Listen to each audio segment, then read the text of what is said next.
always been an important part of my life. I heard it as probably a baby. I grew up with radio, and we had music on a lot. We listened essentially to the performers, to the acts, to the singers on radio then, and there were a lot. Jessica Dragonette was the leading popular soprano in those days. There was a lot of Caruso.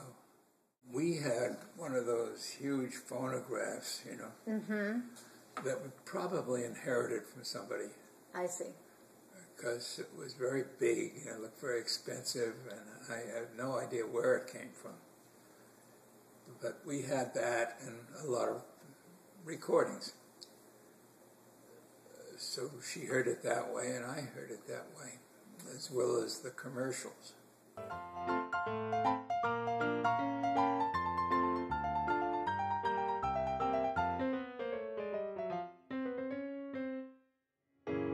Highlight of something like my fourth grade.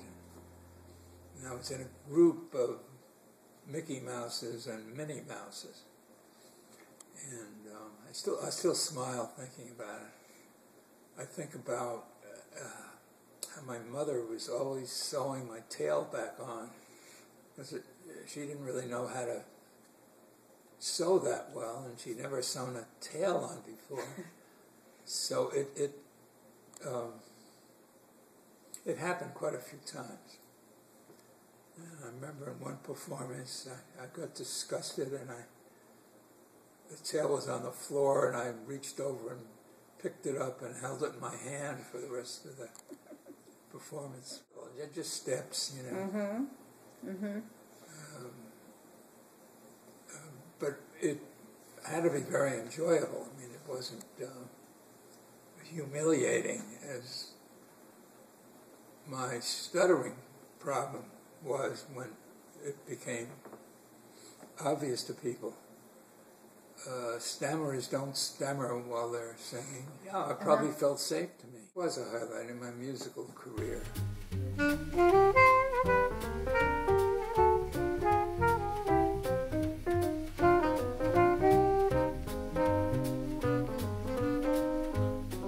Performed once. I sang once before an audience, and it wasn't a big hit. I don't know why. How old were you?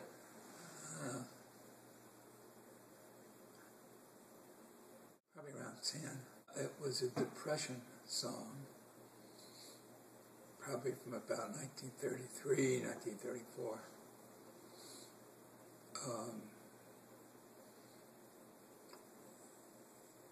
And it was called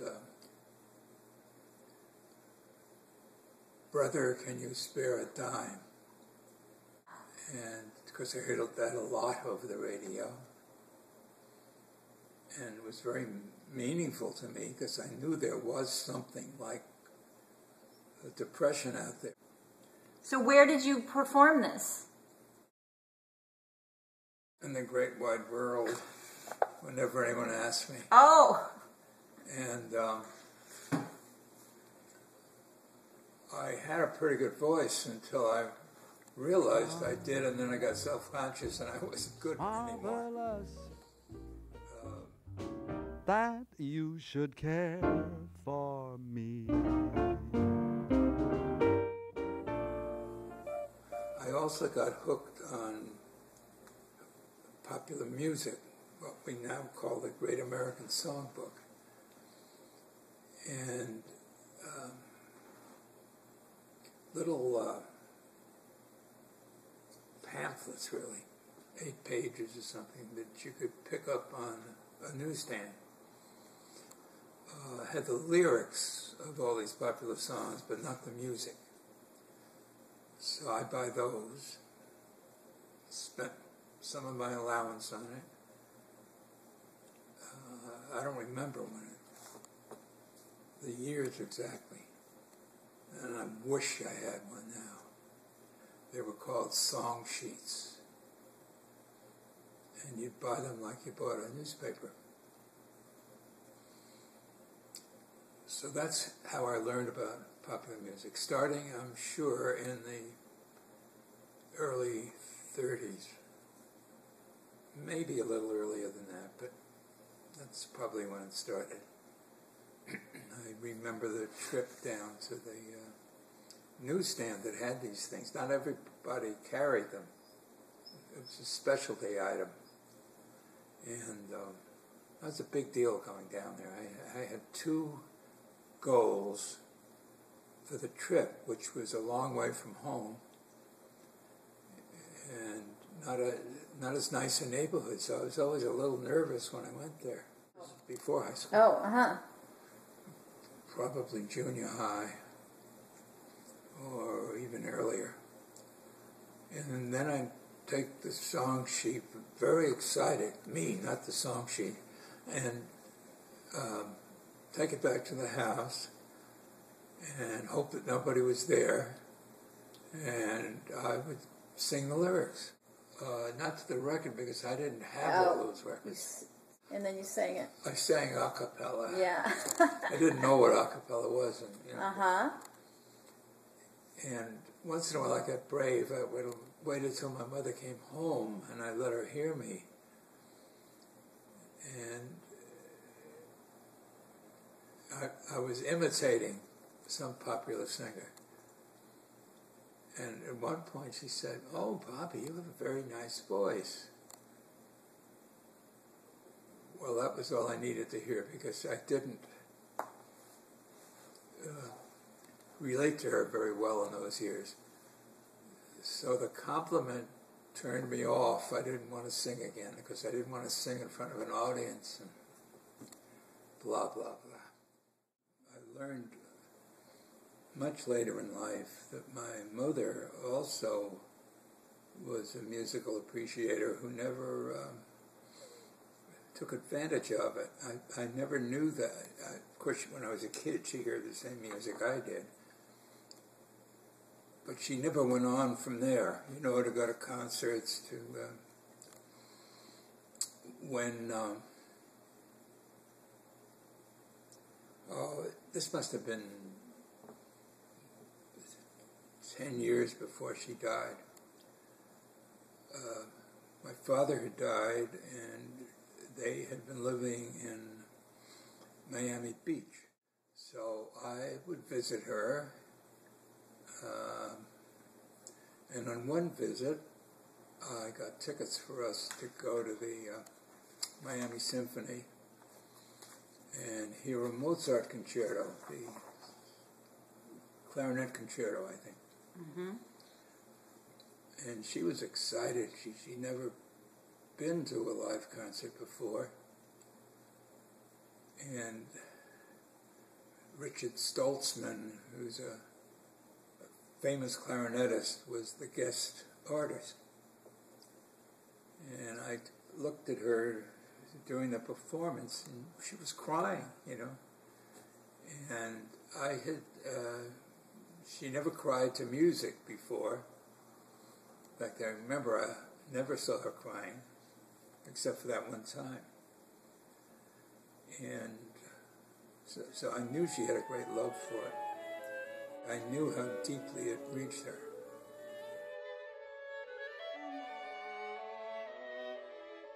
One reason I did it was I went to hear Toscanini when he was the conductor of the NBC Symphony. And if you were very clever, as I was, you would get 2 tickets for those radio shows. And I would ask my current girlfriend if she wanted to go with me, and if somebody would say, no, I don't want to do that. But I'd always find company, and I'd And I'd get to hear the NBC Symphony, which was hot stuff in those days.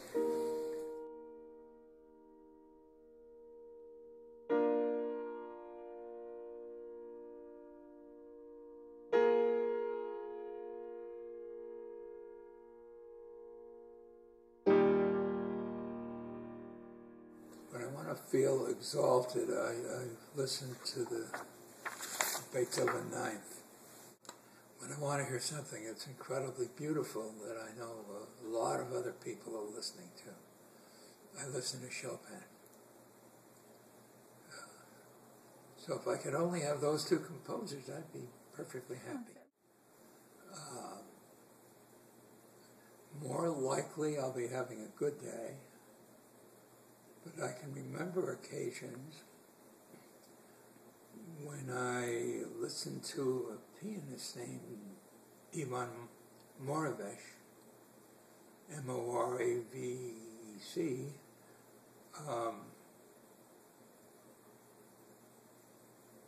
in the period when I was separated from my first wife and living by myself and really gloomy, and I was living in a studio place. I would play myself to sleep. One of the first things I did after the fire, when I had time off from dealing with the insurance company, and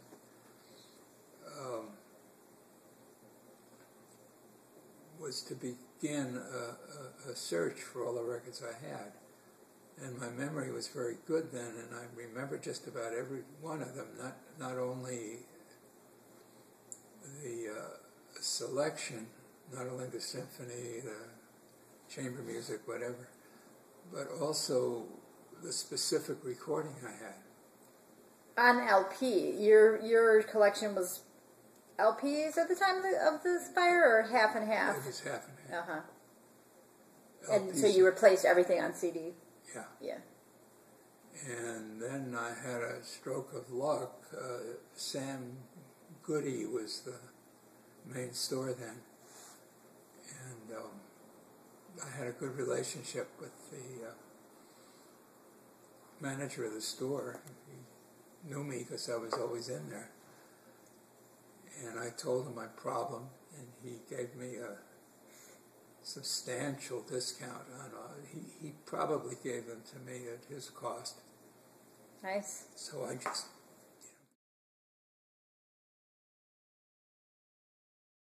a couple of years ago, my hearing began to go a little crazy in another way. The volume was fine, with the hearing aids and all, but the distortion was incredible. So I think something else went wrong, and I haven't truly enjoyed symphonies.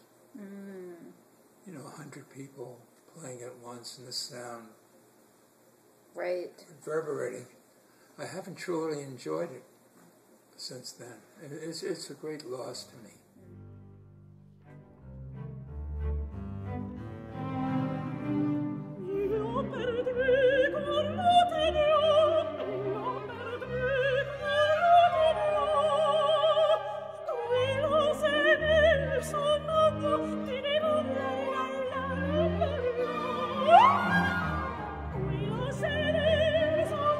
After just mentioning Joan, I'm remembering that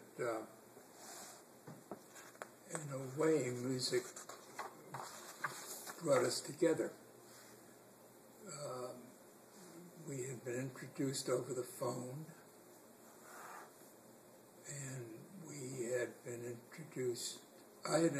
introduced to Joan by some of her friends who also knew me.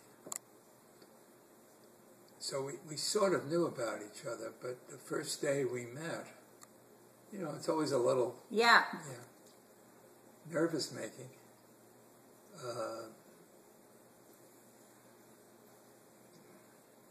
Not a very contemporary thing to say, I guess, but I think I fell in love with her immediately. Mm-hmm. Before I knew anything about her. And I think the same was true of her. And I think one of the things that bonded us almost instantly was a composer named Cantaloupe, who was a Basque composer. You know, the little area between France and Spain, huh? Mm-hmm. And she had a record of Kiri Te Kanawa singing some of Cantaloupe's music. And she had the record, and she showed it off to me, and I had the record. So there you are, right? Meant to be, right?